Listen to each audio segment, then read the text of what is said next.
So now I'm whispering it. Yea, though I walk through the valley of the shadow of death, I will fear no evil. Yea, though I walk through the valley of the shadow of death, I will fear no evil. And each time I said it, I noticed that results. I was seeing results. So I started saying it louder in an audible voice. And the louder I said it, things started changing. It was like, now I'm yelling it loud. Yea, do I walk through the valley of the shadow of death, I will fear no evil, for thou art with me. I said it louder and louder. And then, if you ever saw Child's Play, when he was trying to call that spirit in that boy, and those clouds of something going on up in the sky, great turmoil in the sky looked like. The clouds are just, I don't know. They was up there having war or fighting or what, but that's what was happening here. And a big light, the whole sky lit up and shone down over my car, just like those movies that you've seen on TV, when they call them spaceships or aliens or whatever. I didn't see no spaceship, but that light that comes down over was over my car. And then my foot started easing up off the gas. Then I was able to take back control of my wheel. And now I'm back in control of my vehicle. And this thing, before it left his body, it said, my nickname is Lisa. It said, I'm sorry I couldn't get you this time, Lisa, but there will be another time.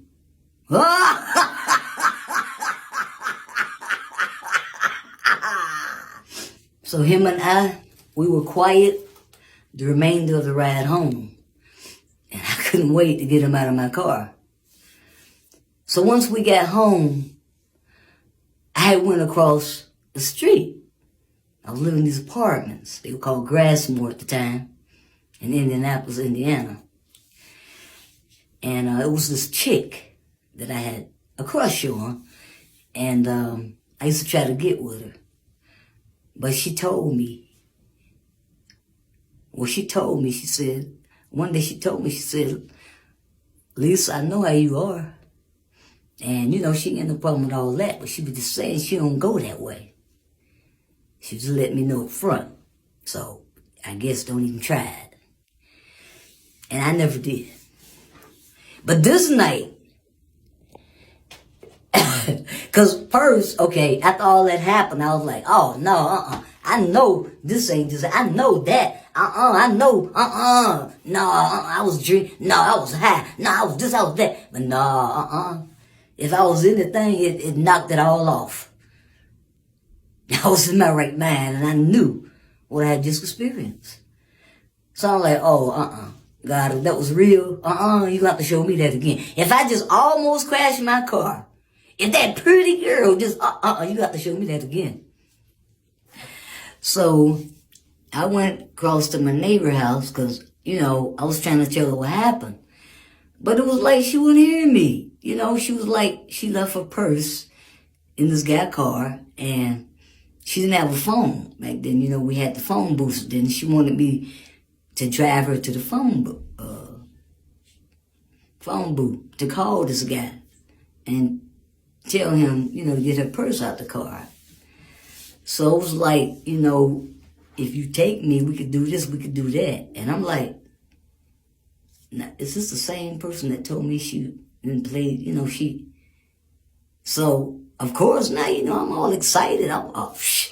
Come on. So we jumped in the car. That night it was raining. We got in the car, and her neighbor wanted to go too. So she got in there.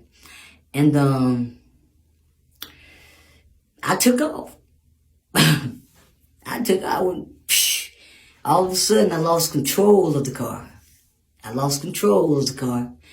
And we crashed into a light pole. And the whole pole came down. It had a big old dent in my car, of course. I looked over at her. Her head was bloody. She was like out of it. And blood was running down her face and stuff. And I managed to get out the car. And I just ran to somebody's apartment. I opened the door.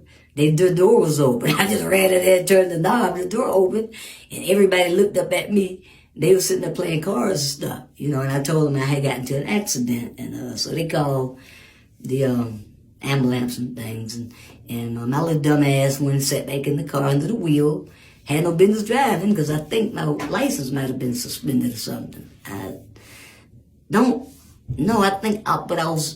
was in some type of trouble, I think. But anyway, so I went and sat back and got under the wheel and waited for the police to come.